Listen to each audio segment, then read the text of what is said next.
ಹೋಗಿ ಹೋಗಿ ಹೋಗಿ ಹೋಗಿ ಇದರಲ್ಲಿ ಲೇಡೀಸ್ಗೆ ಜಾಬ್ರಿ ಕ್ಯಾಬ್ಗಳು ಹೊಡೆಯಕ್ಕೆ ನೋಡಿ ಎಷ್ಟು ಜಾಗ ಇದೆ ಮುಂದೆ ಸೈಡಿಗೆ ಹೋಗಕ್ ಕಳ್ತಾಳೆ. ಏನು ಓಟಕ್ ಬರಲ್ಲ ಅಂದ್ರೆ ಏನಕ್ಕೆ ಸಾವರ್ರೆ ಗಾಡಿ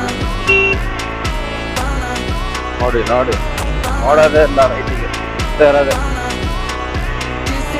ಇನ್ನು ಹೆಲ್ಮೆಟ್ ಇಲ್ಲ ಏನಿಲ್ಲ ಇರೋದೇ ನುಗ್ಗೋದು. ಹೆಲ್ಮೆಟ್ ಹಾಕೊಳ್ರಪ್ಪ ಇಲ್ಲೋರಿದು ಆ ಕಡೆ ಈ ಕಡೆ ನೀವೇ ಹೆಲ್ಮೆಟ್ ಹಾಕಲ್ಲ ನುಗ್ಗಿದ್ರೆ ಇನ್ನು ಬೇರೆಯವ್ರು ನುಗ್ಗಲ್ವ ಹೇಳಿ. ಹೆಲ್ಮೆಟ್ ಹಾಕೊಂಡು ಸೇಫ್ಟಿಯಾಗಿ ಓಡಿಸಿ ಆದಷ್ಟು ಸ್ಲೋ ಹೋಗೋರು ಲೆಫ್ಟಿಗೆ ಹೋಗಿ, ಫಾಸ್ಟ್ ಅವ್ರಿಗೆ ಹೋಗೋರಿಗೆ ಜಾಗ ಬಿಡಿ. ನೋಡಿ ಇಂಥವ್ರೆಲ್ಲ ಹೆಂಗ್ ಕಾಟಾಚಾರಕ್ಕೆ ಓಡಿಸ್ತಾರೆ. ಲೆಫ್ಟ್ ಮಿರರ್ ಹಿಡ್ಕೊಂಡು ಏನೋ ನೋಡೋದೇ ಇಲ್ಲ ಮಿರರ್ಸ್. ನೋಡಿ ಏನು ನೋಡಲ್ಲ ಸುಮ್ಮನೆ ನುಗ್ತಾ ಇರೋದೇ. ಇಂಡಿಕೇಟ್ರ್ ಇಲ್ಲ ಏನಿಲ್ಲ, ಸುಮ್ಮನೆ ಲೆಫ್ಟಿಗೆ ಬರೋದು, ಆಮೇಲೆ ಆರನ್ ನೋಡಿದಾಗ ಮಕ ನೋಡೋದು, ಪುರಾಯಿಸ್ಕೊಂಡು ನೋಡೋದು. ಬರೀ ಇವೇ ಕೆಲಸ ಬೆಂಗಳೂರಲ್ಲಿ. ಏನೋ ಒಂಚೂರು ನೋಡ್ರೆ ಸಾಕು ಪುರಾಯಿಸ್ತಾರೆ.